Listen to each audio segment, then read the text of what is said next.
여러분 안녕하세요. 강승입니다. 수능 특강 윤리 6번째 시간입니다. 여러분들 오늘부터는 사상이 바뀌어서요. 도가 사상으로 들어가게 돼요. 이 도가 사상에서는 그 연원으로 노자와 장자라는 인물을 만나시게 될 텐데요. 이번 한 시간은 노자라는 인물에 대해서 집중적으로 공부해보는 시간으로 준비했습니다. 자, 그래서 여러분들 오늘 이번 강의의 주주와 출석 분석 한번 해보도록 하겠습니다. 자, 노자에 관해서는요, 그 사람이 생각하고 있었던 도라는 것은 어떤 개념이냐에 대해서 여러분들이 학습을 하시게 되면요, 요거는 역시 유가가 생각하는 도라는 것과 어떠한 대비점을 보이고 있느냐가 나타납니다. 이것이 역시 또 출제 포인트 중에 하나고요. 도뿐만이 아니라 하늘, 천이라는 것에 관해서도 역시나 같은 관점에서 문제를 만들 수가 있습니다. 요 점을 여러분들이 발견해 보시면 좋을 것 같고요. 그리고 도가에서 생각하는 혹은 노자가 생각하는 이상적인 경지에 어떤 덕이라는 것이 나타나요. 그 덕에 근거해서 어떠한 이상적인 인간상 혹은 이상적인 삶을 살겠느냐라고 하는 것은 다른 학파가 생각하는 이상적인 삶의 모습과 대비해서 역시나 문제 만들어질 수 있겠죠. 그리고 노자가 생각하는 통치, 굳이 통치를 하자면 어떤 식으로 통치를 해야 하는가에 관해서도 알 수 있는데, 여러분들 지난 5강 기억나세요? 거기에서 세 사람이 얘기하는 말풍선의 성왕은 하면서 시작하는 말에서는 주제가 통치다라고 말씀을 드렸었죠. 이러한 것들이 다른 학파와 엮여서 도가는, 노자는 어떤 특성 갖고 있느냐 분명히 출제되는 중요한 주제거든요. 그래서 여러분들 이것에 초점 맞춰서 이번 내용 살펴보시고요. 이번 강의에서도 역시 여러분들이 바로 외우는 것이 아니라 이해하고 그 내용을 다져갈 수 있도록 선생님이 안내를 해드리도록 하겠습니다. 자, 그러면 노자라는 인물 한번 그 생애 잠시 살펴볼까요? 노자 얼굴 한번 보겠습니다. 노자라는 인물 역시나 보면 물음표 보이시죠? 생물 연도가 명확하지 않아요. 오히려 이 사람은 가상의 인물이다 라고까지 전해집니다. 성은 이고 이름도 이인데요. 이 사람이 장서실을 관리하던 관리였다. 공자가 이 사람한테 와서 호되게 가르침을 받고 갔다라는 설도 있지만, 요즘에 대부분의 그 의견들은요, 그 도가에서 자신들을 대표하는 학자로서 노자라는 인물을 만들었을 것이다 라는 설이 얘기가 되고 있고요. 이 사람이 썼다라는 도덕경이라고 하는 것도 그야말로 도에 관한 상편, 그리고 그다음에 덕에 관한 하편에서 도덕경이 만들어졌는데, 이것도 노자 자신이 쓴 것이 아니고요. 다른 사람들이 공동으로 집필했다라고 하는 것이 우리에게 알려진 얘기입니다. 그러면 이렇게 가상의 인물이라고 하는 이 노자, 하지만 우리에게는 굉장히 많은 영향을 끼치고 있는 그의 사상은 무엇인가? 여러분들이 꼭 체크를 해봐야겠죠. 수능에 잘 나와서이기도 하고 굉장히 재밌는 내용이기도 합니다. 자, 선생님과 그 내용을 한번 알아보도록 할 텐데요. 지금 잠깐 말씀드린 것처럼 도덕경, 노자의 도덕경이라고 하는 것이 노자 문제 만들 때는 지문으로 굉장히 잘 출제가 됩니다. 공자나 맹자는 대화체로 되어 있는 저술, 그리고 순자나 한비자 같은 경우에는 논문 형태, 그리고 노자의 도덕경, 이런 것들이 지문으로 만들어지는데요. 선생님이 지금까지 출제됐었던 좋은 지문들 뿐만이 아니라 도덕경에서 직접 그 지문들을 한번 추려가지고 여러분한테 제시를 해드리면서 노자 사상으로 접근을 시켜드릴게요. 자, 그러면 이런 부분도 여러분들 그 선생님이 띄워드리는 자료 통해서 잘 보시면서 필기 한번 해보시기 바랍니다. 자, 첫 번째 주제로 노자가 생각하는 도라는 건 뭐고, 그것을 바탕으로 어떤 덕을 형성해서 어떠한 바람직한 인간이 어떤 삶을 살아가야 되느냐 쭉 이어서 얘기를 해보도록 할게요. 그러자면 선생님이 준비해온 자료를 한번 같이 보시는 게 좋을 것 같은데, 화면을 한번 같이 보실까요? 첫 번째 자료는요, 도가도 비상도, 명가명 비상명이라고 하는데, 이거 전통윤리 교과서에도 나와 있어요. 여러분들 전통윤리 잘 안 보시죠? 그런데 이 내용을 한번 해석을 해보면은, 도라고 표현할 수 있는 것은 진정한 도가 아니다. 그리고 이름 붙일 수 있는 것은 영원한 이름이 아니다라고 해요. 그러면 요것을 통해서 이 내용은 도덕경 1장에 나오는 내용이거든요. 그럼 도덕경 1장에서 이 아리송한 말을 한 이유는 도라는 걸 대체 뭐라고 설명하고 싶어서냐? 이 내용입니다. 노자의 입장에서 봤을 때 도라고 하는 거는요. 인간의 언어, 인간의 지식, 인간의 관념으로 설명 불가능합니다. 그래서 이름을 붙이면 그 진짜 아니야. 도라고 표현하는 것도 너네가 굳이 알려달라고 하니까 도라는 이름을 붙여서 말은 하겠는데 그 도라는 거는 뭐라고 인간의 언어나 지식으로 표현이 안 돼 라는 뜻입니다. 그 다음 2번. 그런 의미에서 보자면 도라고 하는 것은 인간이 감각할 수 있는 대상도 아닙니다. 감각의 대상이 아니라는 거. 그 다음 3번째. 그렇기에 도라고 하는 것은 시간과 공간을 초월하는 겁니다. 시간과 공간의 제약을 받지 않는다라는 뜻이 됩니다. 그래서 이것들요 은근히 선지에 잘 나옵니다. 이 내용들을 잘 이해를 해두세요. 자, 그리고 이러한 것들을 바탕으로 해서 도라는 것에 대해서 정리를 해보자면 이렇습니다. 만물을 생성하는 원리, 원천이라는 뜻이죠. 만물을 생성하는 원리, 원천. 자, 그러면 여러분들 여기서 바로 조금 심화 주제 들어가 봐도 될까요? 지금 이러한 의미에서 말하고 있는 노자 혹은 도가의 도라고 하는 것은요. 만물을 생성하는 원리와 원칙이라는 뜻이었죠. 그런 의미에서 육아에서 말하는 도와는 또 다른 해석이 가해진다는 겁니다. 육아에서 말하는 도라고 하는 것은요. 하늘의 도가 인간에게 내재화되었다 그랬죠. 그래서 인간은 자신에게 내재된 천도를 따라야만 해요. 그 도를 따르지 않으면 벌을 받죠. 따르면 상을 받을 거고요. 그래서 인간의 입장에서 봤을 때 도라고 하는 것은 윤리적이고 도덕적, 즉 내가 삶을 살면서 지켜야 할 어떤 룰이 되는 거예요. 기준이 되는 거죠.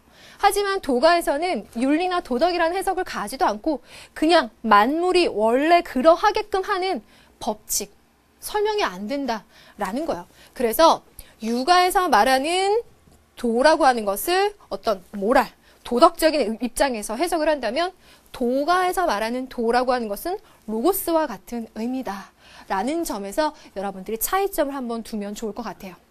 그래서 도가의 도는 무엇인가 설명드렸고 문제 적용할 수 있는 심화 주제까지 말씀드려봤습니다. 이해가 되시면 좋겠고요. 안 된다 그러면 문제 풀면서 선생님 계속 설명해 드리겠습니다. 두 번째 자료 볼게요. 두 번째 자료는 도덕경 38장에 있는 내용입니다. 대도가 없어지면 인의가 강조되고 지혜가 발달하며 크나큰 거짓이 판을 치며 육친이 화목하지 못하면 효도와 사랑이 생겨나고 나라가 혼란에 빠지면 충신이 나오게 된다. 이 말은요. 쉽게 얘기하면 이거예요. 로고스, 만물이 원래 그러하게끔 하는 법칙, 원천이 사라지면 그게 사라지면 굳이 인의를 강조하게 되고 지혜를 얘기하게 되고 사랑하자고 말하게 되고 충을 얘기하게 된다. 그거 다 억지스럽다. 원래 그러하게끔 하는 법칙이 잘 돌아가고 있다면 굳이 이러해야 된다, 저러해야 된다라는 교육도 필요 없을 거고 그걸 바탕으로 사람들을 교화시킬 필요도 없다. 다 필요 없다. 그런데 그 원천적인 것이 없어졌으니까 니네가 굳이 인위적으로 자꾸 이런 것들을 만들어내는 거다. 그러니까 너네들은 하덕이야. 내가 말하는 도를 지키는 것은 상덕인데 너네들이 하는 것은 하덕이야 라고 얘기할 수 있는 거야. 그래서 도가가 생각하는 입장에서 육아를 또 볼 수 있어요. 그냥 좀 여러분들 이해하기 쉬우라고 좀 간략하게 말하면 너네 인의, 예지, 효제, 충신 굉장히 좋아하지? 그거는 원래의 도가 다 사라지고 나니까 그 도가 사라진 것 때문에 생기는 혼란을 어떻게든 수습해 보려고 너희들이 억지로 만들어서 교육시키고 사람들을 어떻게 해보려고 하는 인위적인 노력에 불과해. 그거는 참 어리석다라고 하는 입장일 거예요. 자, 그래서 도가 입장에서 본 그 도가 원래 있는 입장은 이런데 그 도가 사라지면 이렇다라는 것까지 한번 봤고요. 자료 3에서 가져온 것은 이렇습니다. 요거는요, 55장에 있는 건데요. 노자가 도덕경에서 그 덕을 가지고 있는 상태를 두 가지에 비유할 수 있는데 크게는 대표적으로 나오는 거에는 그 첫 번째가 바로 어린아이에 대한 비유입니다. 후한 덕을 품은 것은 어린아이에 비유된다. 어린아이는요, 독충도 쏘지 않고 맹수도 덮치지 않고 맹금도 그를 치지 못한다. 이 표현은 이런 뜻이 담겨 있을 거예요. 어린아이는요, 어떤 우리가 어른들이 갖고 있는 이렇게 구별하는, 분별하는 지혜가 없죠. 이 사람은 나한테 이익을 주는 사람, 이 사람은 나한테 해를 주는 사람, 뭐 이 사람의 말은 따라야 되고 이 사람의 말은 따르지 말아야 돼. 기타 등등의 분별하는 지혜를 갖고 있지 않아요. 그래서 모든 것들에 대해서 욕심이 없어요. 그래서 아무 거리낌도 없고 아무 거짓도 없고 아무런 인위적인 것도 없이 그냥 모든 사물들을 그냥 자연스럽게 대한다는 거죠. 그렇게 자연스럽게 대하니까 그 상대방의 사물도 역시 그 어린아이를 아무런 해를 가하지 않는다라는 얘기예요. 그러니까 차라리 무지하고 욕심도 없고 그래서 억지로 뭐 하려고도 하지 말어. 그게 차라리 덕이 있는 상태야 라는 도가적인 해석입니다. 뼈가 약하고 근육이 유연하나 소나기의 힘은 단단하고 종일 울어도 목이 쉬지 않아. 그것은 충기의 조화의 극치이다. 그래서 이 충자를 선생님이 한번 찾아봤거든요.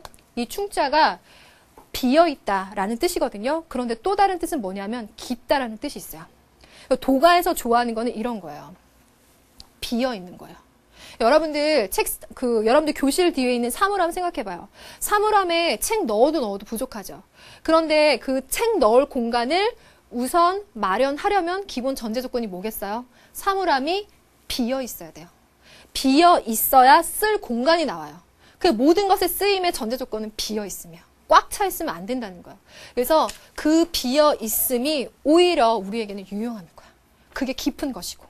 그래서 이 충자, 충기의 조화의 극치이다라고 하는 그 충자에 대한 해석을 생각해 보시면 도가가 생각하는 이상적인 경지라는 것이 뭔가 좀 굉장히 철학적이고 재미있는 뉘앙스를 갖고 있다 찾아보실 수 있을 것 같아요.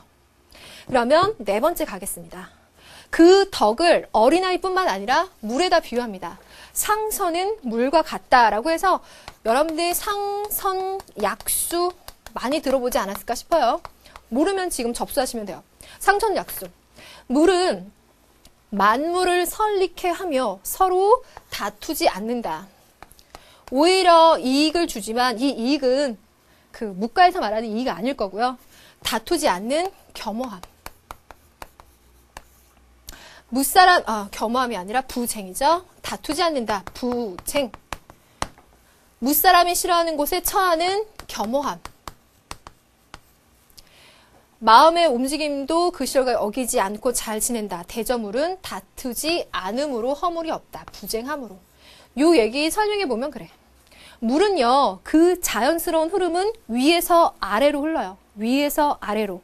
그 아래로 흘러서 아래에 머무르거든요. 근데 인간들은 아래에 머무르고 싶어 하지 않아요. 어떻게든 위로 올라가고 싶어 하죠. 그러니까 물은 아래에 처하는 겸허함이 있고요. 위에서 아래로 자연스럽게 떨어지니 다투지 않겠죠. 왜? 인간들이 어떻게든 아래에서 위로 올라가려고 하면 승진하려고 하고 어떻게든 내가 이기려고 하면 다투게 되겠죠. 하지만 물은 그렇지 않다는 거야. 그러면서도 어떻게 더러운 것들 씻어 내려줘요. 만물에 생명을 주면서 내려오는 거야. 그러니까 이익을 준다는 설리라는 말을 여기다 씁니다. 겸허함과 부쟁의 덕을 갖고 있는 물과 같은 것이 바로 최상의 덕과 같다라는 해석이 돼요. 하지만 이 물 굉장히 부드러워 보이고 별 힘이 없는 것 같아 보이고 더러운 것에 처하지만 쇠를 녹슬게 하고 결국 바위를 뚫는 게 물이다라는 거지. 가장 힘이 있을 수 있다. 그러니까 가장 약한 게 가장 강하다. 이런 대꾸를 이루는 것이 도가의 해석이에요. 그래서 여러분들 이 네 가지의 자료를 쭉 보시니까 도라고 하는 것은 인간의 어떤 감각적인 거, 관념적인 거 초월해서 설명이 될 수 있는 건데 그걸 굳이 설명을 해보자 라고 한다면 어린아이와 같이 물과 같이 그러한 특성들 요거요. 요러한 특성들을 갖고 있는 거다. 그런데 그게 없어지고 나니까 너네가 자꾸 인위적으로 뭘 만든다. 그게 사회 혼란의 원인이다. 그래서 너네 인의예주 효제 충신하려고 교육시키고 제도 만들고 하는데 그게 혼란의 원인이니 그거 싹 없애는 거. 즉 무위 여기 아래에 작게 써놨는데요. 무위 함이 없어. 하는 게 없는 거, 하지 않는 거. 그래서 자연의 상태에 머무르는 게 최상이에요. 그게 바로 도가가 생각하는 도, 덕, 이상적인 삶의 모습에 적용이 됩니다. 이 내용들 외워야 돼요. 도덕경 어디서 읽어보고 예습해와야 돼요. 그렇지 않고 선생님이 이렇게 자료 가져왔으니까 이 내용들 이해하시고 핵심적인 거 파악하셔서 선생님과 같이 문제 적용시켜보면 될 거라는 겁니다. 자, 단 거기에 초점을 맞추자면 육아에서 말하는 도 혹은 천과는 어떻게 차이점을 보이고 있느냐.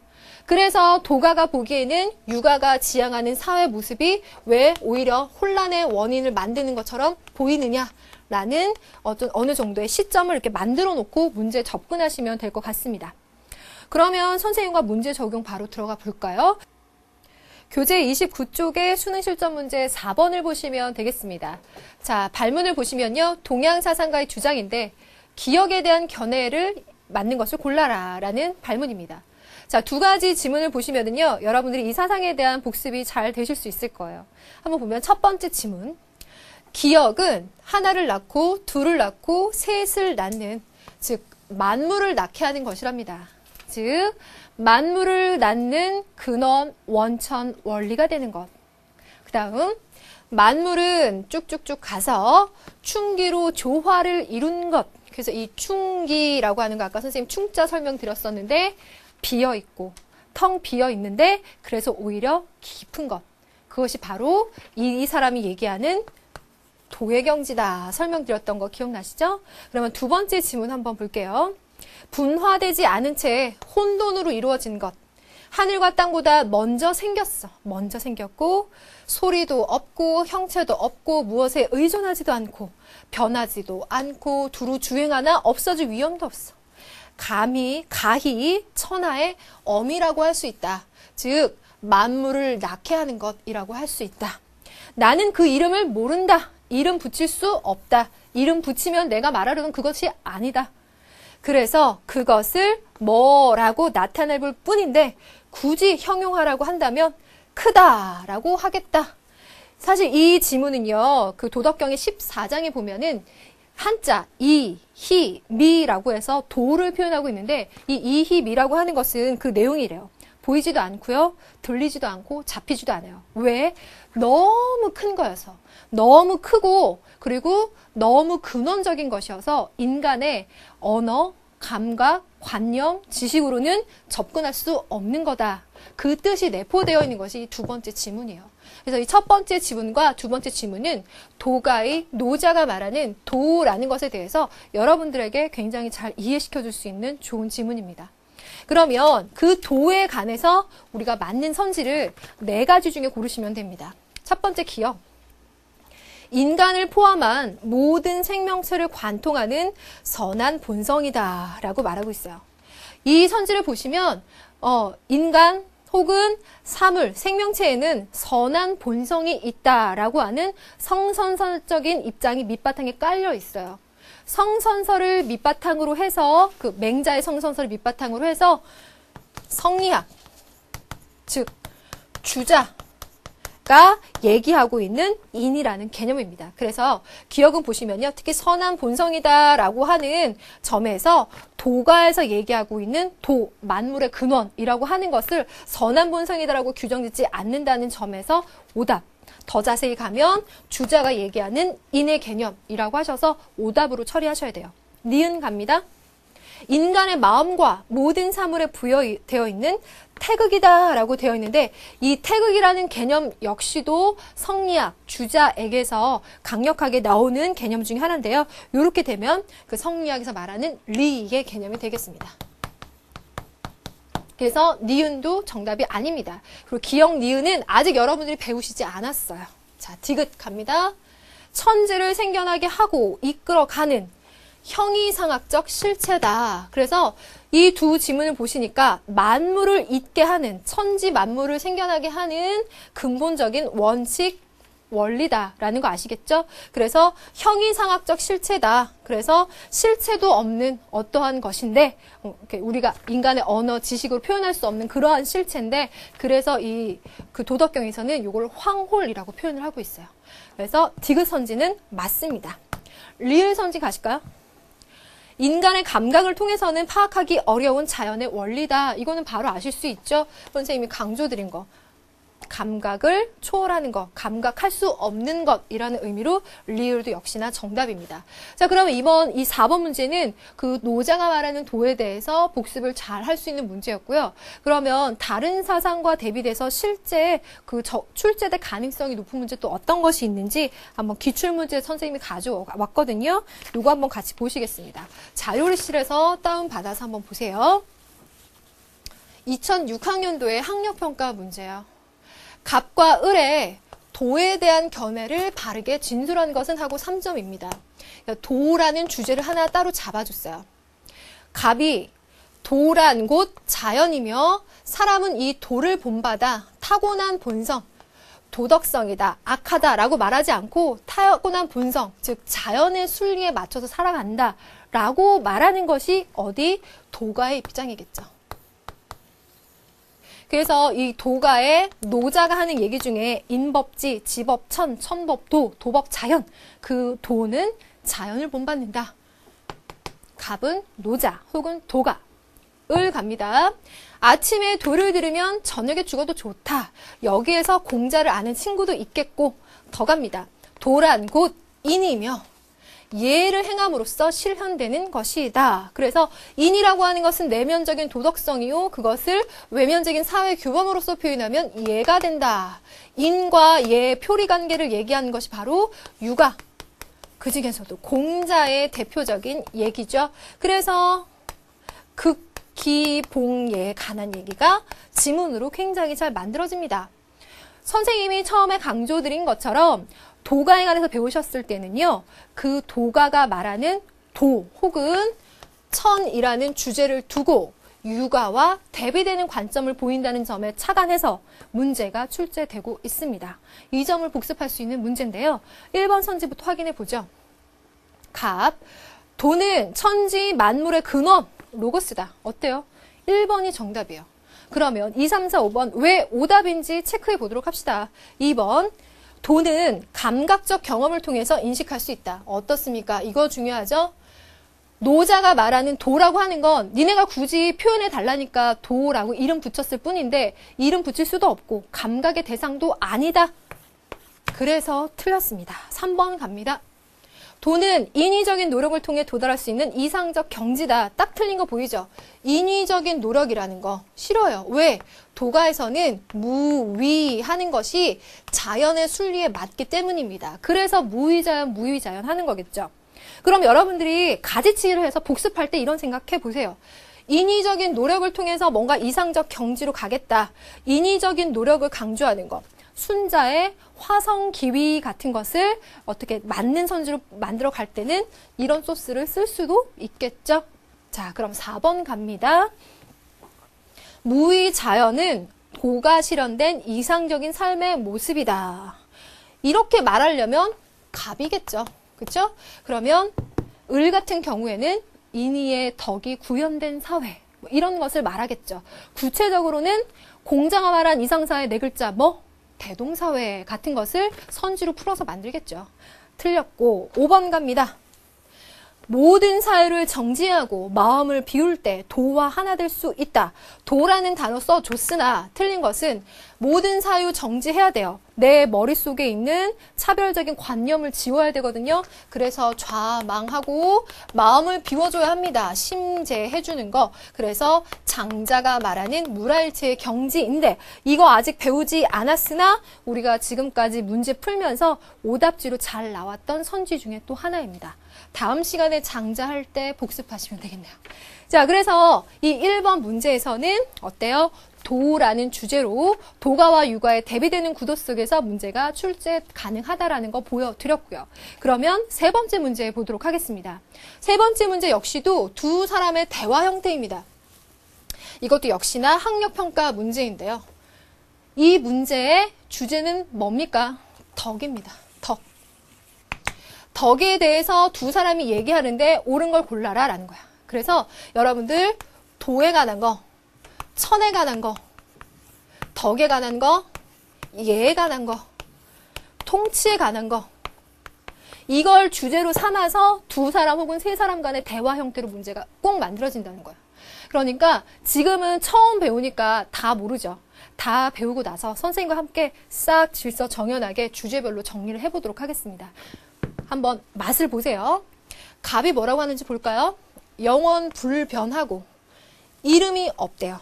아까 지문 읽어보니까 얘는 만물이 있게 하는 근원인데 걔는 어디든지 돌아다니지만 없어지지 않는다. 그리고 걔는 이름 붙일 수가 없다 라고 말했어. 이 짧은 글 속에서 도가 노자가 말하는 도의 개념이구나. 그런 도를 가지고 있는 경지가 덕이 있는 상태라고 말할 수 있구나. 됐죠? 그러면 을 자기를 이겨내요. 자기를 이겼어. 나를 이겨냈어. 얘로 돌아갔어. 얘로 돌아갔어. 잘 만들어진다고요. 이것이 바로 덕이 있는 상태요라고 말하는 것은 공자. 역시나 노자와 공자의 대립되는 구도로 한 주제로 문제가 만들어진다. 그러면 1번 선지, 갑은 덕을 인간이 갖추어야 할 도덕규범으로 본다. 여기서 틀린 요소 도덕규범이라고 하는 건 육아에서 좋아하는 거야. 그러면 노자 입장에서 육아의 도덕규범을 보면 어때 보인다고? 너무 인위적이다. 자기적이다. 억지스럽다. 왜? 근본적인 도가 없어지니까 너네가 자꾸 만드는 게 도덕규범이다 라는 비판을 할 거예요.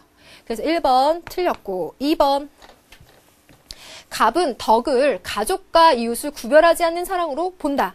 이거 누구야? 가족과 이웃을 구별하지 않는 사랑, 즉 겸애, 평등한 사랑, 묵자죠? 그럼 3번 가겠습니다. 을은 덕을 윤리적인 성격이 배제된 소박함으로 여긴다. 윤리적인 거, 도덕적인 거 뛰어넘는 것이다. 그래서 소박한 거, 순수한 거, 겸허한 거, 무욕한 거, 소박, 순수, 겸허, 무욕 이런 것들은 도가에서 중요시하는, 좋아하는 도 혹은 덕의 상태예요. 그래서 이건 오히려 갑에 대한 설명으로 적절할 거예요. 그래서 3번도 틀렸습니다. 자, 4번 갑니다. 을은 덕을 인간과 자연에 대한 보편적인 사랑으로 본다라고 되어 있는데요. 인간과 자연에 대한 보편적인 사랑, 요거 여러분들 지금 단계에서는 적용이 좀 힘들 수도 있어요. 자, 사랑이라는 주제인데, 자, 여기다 쓰면 볼까요? 사랑이라고 했을 때, 동양사상에서 3가지 주제가 나오더라고요. 육아에서도, 그리고 묵가에서도, 또 하나, 불가에서도 사랑을 말해요.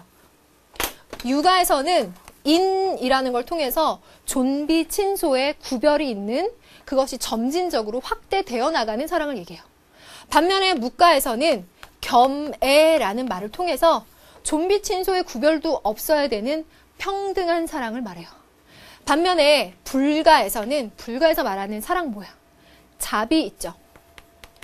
인연생기의 법칙을 깨달아서 너랑 나랑은 불가분의 끈으로 연결되어 있다. 그러니까 난 너를 사랑할 수밖에 없어.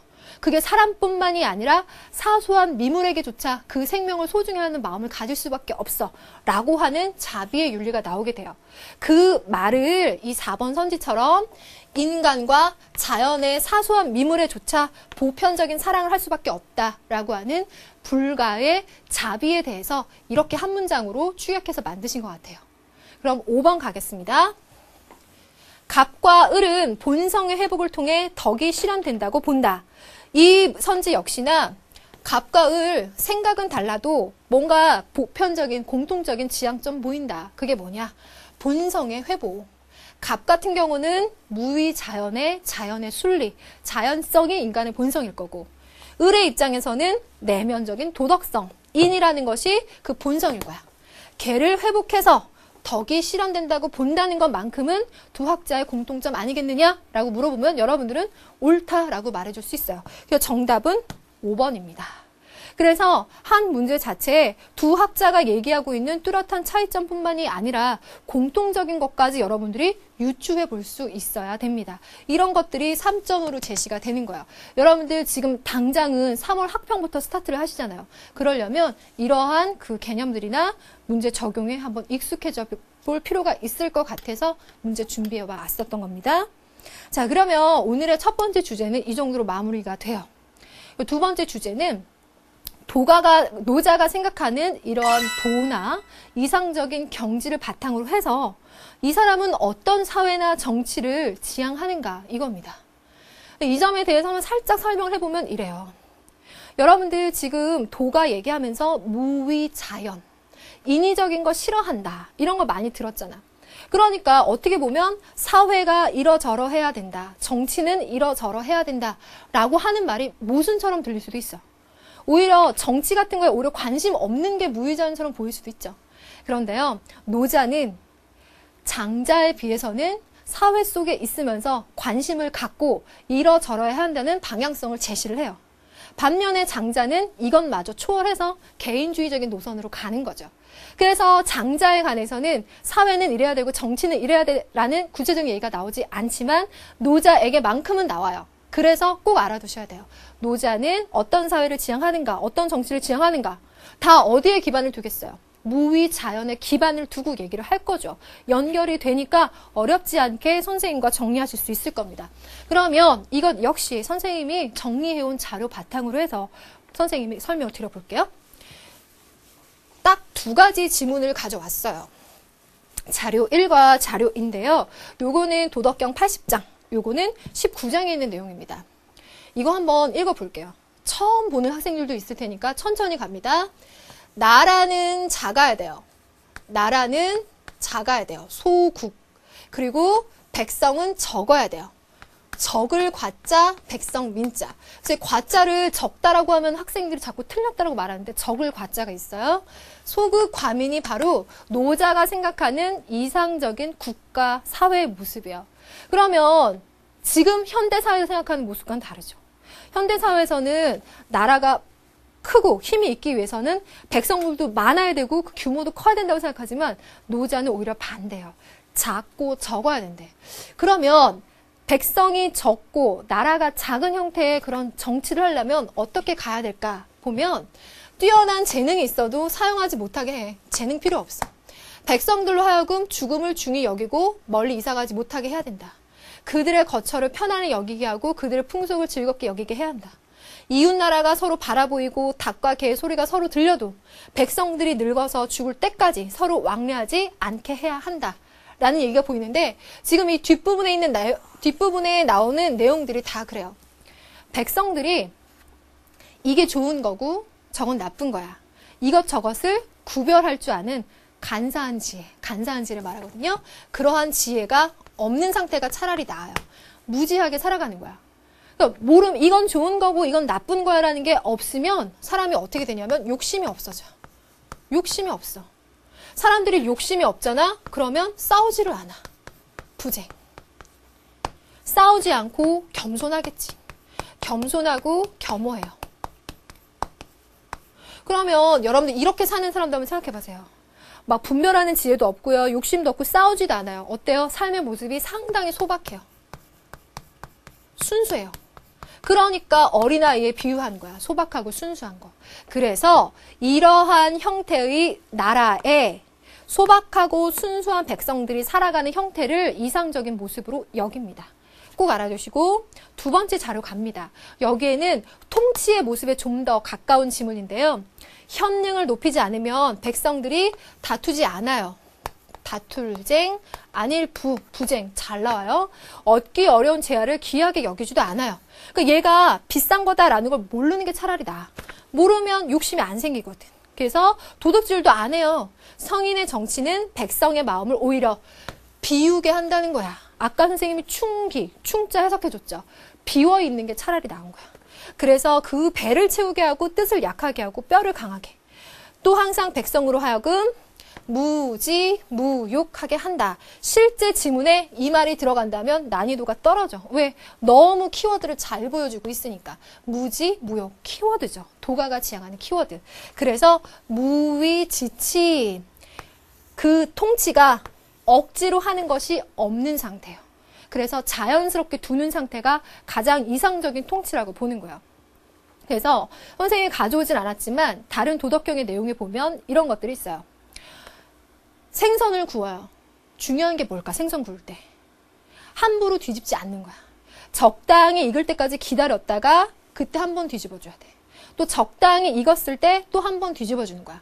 만약에 얘가 익었을까? 상태가 어떨까? 조바심이 나서 자꾸 뒤집잖아요. 살이 다 부서져. 그러면 못 쓰게 돼. 그래서 자꾸만 백성들한테 제도 만들고 법 만들고 그것을 지키면 상 주고 그것을 어기면 벌 주고 하는 거는 자꾸 뒤집는 정치야. 그럼 백성들이 싫어해. 나라가 혼란스러워져. 그게 도가의 생각이에요.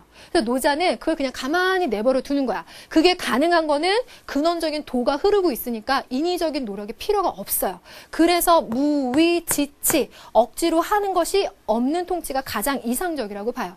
그래서 노자가 생각하는 최상의 정치는, 통치는 뭐냐면 왕이 있는지 없는지도 모르는 그러한 상태야. 백성들이 왕을 의식하지 않고 살아가. 그게 최상이야. 두 번째는 왕과 친하게 여겨. 세 번째는 왕을 두려워해. 그리고 가장 나쁜 통치가 왕을 업신여기는 통치. 그러니까 최상은 억지로 하지 않으니까 백성이 의식하지 않아도 잘 돌아가는 사회. 그게 최상. 그래서 이러한 전반적인 내용을 이해하고 문제를 보시면 잘 풀릴 수 있어요. 이해를 해야 암기도 된다는 거 꼭 알아두셔야 돼요. 자, 그러면 요거 가지고 선생님이랑 문제를 적용해 볼 텐데, 문제 적용하기 전에 선생님이 지난 강의 했던 것처럼 도가 혹은 노자를 설명할 때 잘 나왔던 선지를 한번 압축적으로 정리를 해봤어요. 같이 체크해 보실까요? 화면 볼게요. 자, 보시면 언어로 표현할 수 있다 없다. 표현할 수가 없어요. 자연 만물의 근원, 즉 로고스. 그래서 언어로 표현할 수뿐만 아니라 표현할 수 없을 뿐만 아니라 감각적으로도 인식할 수 없는 대상이 바로 도다. 그래서 도를 설명할 때 나왔고요. 무위, 무욕, 무지라고 하는 것을 도가에서는 상당히 중시했죠. 이 세 가지의 키워드 알아두시고 여기다 조금 더 나가면 남과 다투지 않는다. 무지하니까 욕심이 없어요. 그러니까 다투지를 않죠. 이런 상태를 중시한다는 거야. 욕심이 갖지 않는다. 무욕의 상태 굉장히 중요시하죠. 그리고 자신을 낮춘다라고 하는 거는 겸허하고 겸손한 자세. 그리고 분별적 지혜를 버린다. 이 내용 잘 보세요. 조금 심화 주제로 들어갑니다. 분별이라는 단어가 나왔어. 이거는 외우는 게 아니라 이런저런 내용이 다 이해가 된 다음에 최종적인 단계에서 여러분들이 유추할 수 있는 거를 지금 한번 미리 알려드리는 거예요. 문제가 만들어졌을 때 분별이라는 단어를 썼을 때는요.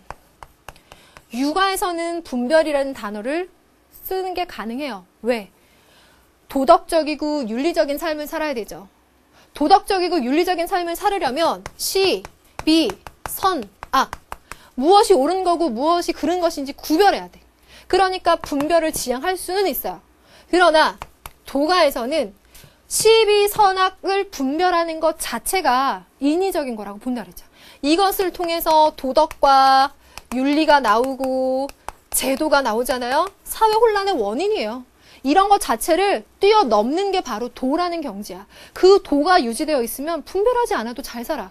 그래서 도가에서는 이런 분별적인 지혜라고 하는 것을 지양, 바람직하지 않은 걸로 볼 수밖에 없습니다.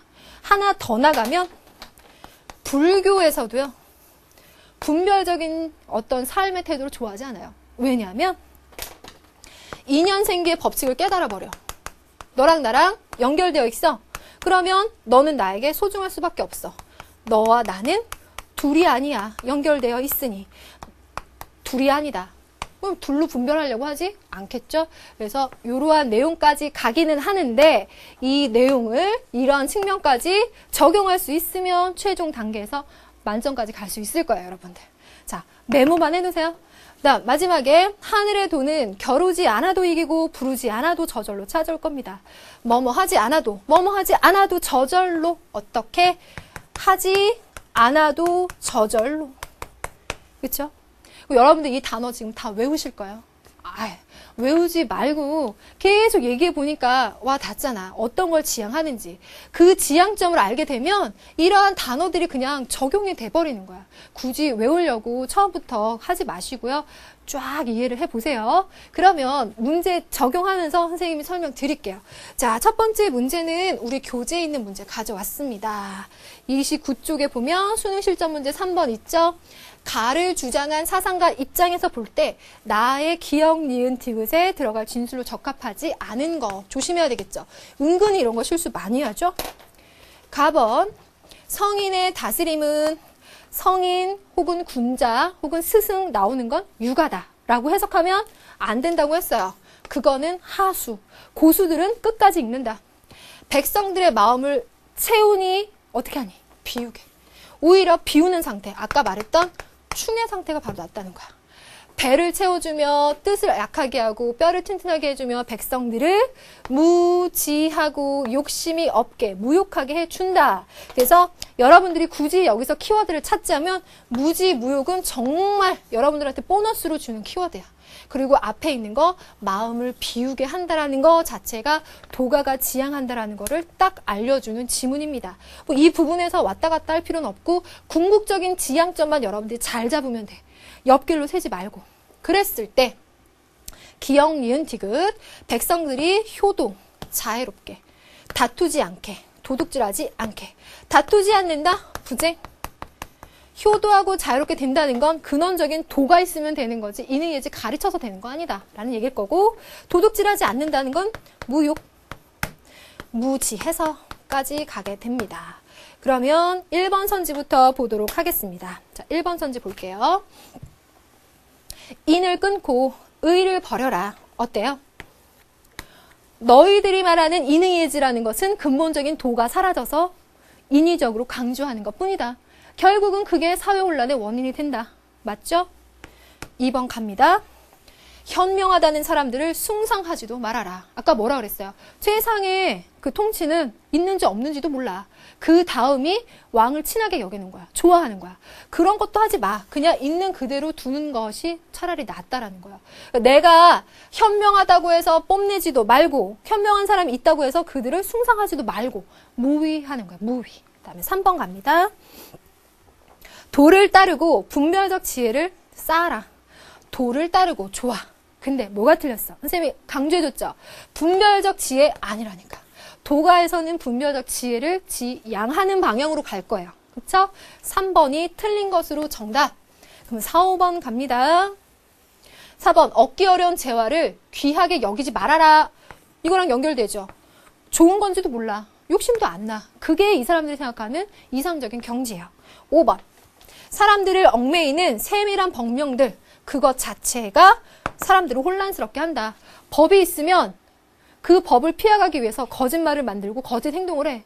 그러니까 사람들이 더 간사해지고 간사한 지혜에 차고 그런 사회가 혼란스러워지니까 아예 그게 없는 게 낫다. 근원적인 도가 있다면 이렇게 얘기하는 것이 도가적인 해석이겠습니다. 자, 그러면 이거 해결 잘 되셨죠? 그러면 남은 두 문제는요. 선생님이 또 기출문제에서 가져와 봤거든요. 선생님이랑 같이 적용해 보도록 하겠습니다. 자, 다음 문제 한번 볼까요? 남은 한 문제예요. 이거 하나만 잘 해결하시면 오늘 수업은 완벽하게 끝날 거예요. 학력평가 문제예요. 가의 관점을 가진 사상가가 나의 주장에 대해 제시할 수 있는 견해로 가장 적절한 것은? 그래서 지금 사실 유가, 도가, 무가, 법가 이런 동양 사상들은 3점짜리로 굉장히 출제가 잘 돼요. 가의 사상가가 누군지 알아야 되고 나에서 말하는 개념이 뭔지 적용을 해야 돼. 가번을 볼게요. 여러분들 이미 본 지문이야. 현명함을 숭상하지 마라. 내가 똑똑해도 현명함을 뽐내지도 말아야 돼. 겸허해야 되고 그런 자가 있다고 해도 숭상하지도 마라. 무위를 얘기하는 거죠. 백성들로 하여금 다투지 않게 할 수 있고 부쟁. 얻기 어려운 재물을 귀하게 여기지 않는다면 무욕, 도둑질도 안 할 거야. 그러니까 성인의 정치는 마음을 비우게 해주는 거야, 오히려. 라고 얘기하는 것은 도가, 노자가 얘기하는 거겠죠. 그래서 가의 사상가는 노자다. 거기까지도 모르신다면 도가라는 범주는 꼭 잡으셔야 돼요. 그러면 선지가 지워지거든요. 나번, 무릇 천하를 다스릴 때에는 반드시 인성에 의거해야 된다. 인간은 이기적이며 간사한 지혜에 차있기 때문에 오직 상과 벌로서만 조종해야 한다. 조종, 이용. 그래서 이기적이고 간사한 지에 차 있다라고 하면 성악설로 가서 순자와 법가의 가능성은 열어둬요.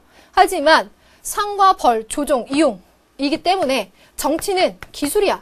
그러려면 세밀한 법이 있어야 되고 그 법을 쓰려면 나한테 힘이 세야 돼. 법세수를 중시하는 거는 법가라는 거죠. 법가를 추구하게 되었어요. 그래서 도가에서 추구하는 정치는 상당히 무의 자연을 지향하는 정치지만 그런 입장에서 우리가 지난 시간에 배웠던 법가의 통치를 보면 계속 뭘 해? 위의 정치야. 그러니까 가와 나로 조합을 만들어서 출제를 하죠. 그러면 1번 선지부터 볼게요. 자기를 사랑하듯이 남을 사랑해야 한다. 이제 이거 나와야 된다. 자신, 자가, 자국을 타인, 타가, 타국 사랑하듯이 해라. 겸해. 어디? 묵가. 이건 이제 외웠죠? 네, 2번 갑니다. 법이 많아질수록 도적이 더 많이 생긴다. 법이 많아지면 사람들이 걔를 어떻게 피할까 생각을 해. 그리고 오히려 사람들이 더 간사한 지혜만 많아져서 차라리 도둑질이 더 많아진다는 거야. 그래서 도가 입장에서 보자면 너네들이 하는 건 오히려 더 사회 혼란의 원인이 된다라고 설명할 수 있겠죠. 그러니 2번이 정답입니다. 그럼 3번 갑니다. 인간의 악한 본성을 변화시켜 선으로 만들어 화성, 기위, 순자. 4번 인의에 기반을 둔 정치를 해야 백성이 편안해진다. 백성이 편안해지는 거는 누구나가 다 지향을 하는데 그 노선은 인의라는 도덕성에 기반을 둔 거야. 그러면 육아적으로 가야 되겠죠? 5번 갑니다. 사람마다 사욕을 극복하여 극기, 진정한 예를 회복해라. 복례. 극기 복례는 선지로도 지문으로도 잘 만들어지니까 쓰이는 용도가 상당히 많죠? 육아에다가 공자까지 들어가시면 되겠습니다. 자, 그래서 정답 2번 꼭 체크해 주세요. 여러분들, 그래서 오늘 도가 사상 중에서도 노자에 관해서 이번 시간에 공부했습니다. 선생님이 마지막으로 질문 하나 던져 드릴 테니까 대답 가능한지 확인해 보세요. 여러분들, 도가에서 말하는 도랑 육아에서 말하는 도랑은 어떤 차이점이 있었던가요? 그거 한번 대답 가능하시다면 여러 문제에 적용될 수 있겠죠? 자, 여러분들 오늘도 수고 굉장히 많았고요. 다음 시간에도 만나서 1등급으로 같이 갑시다. 자, 수고했습니다.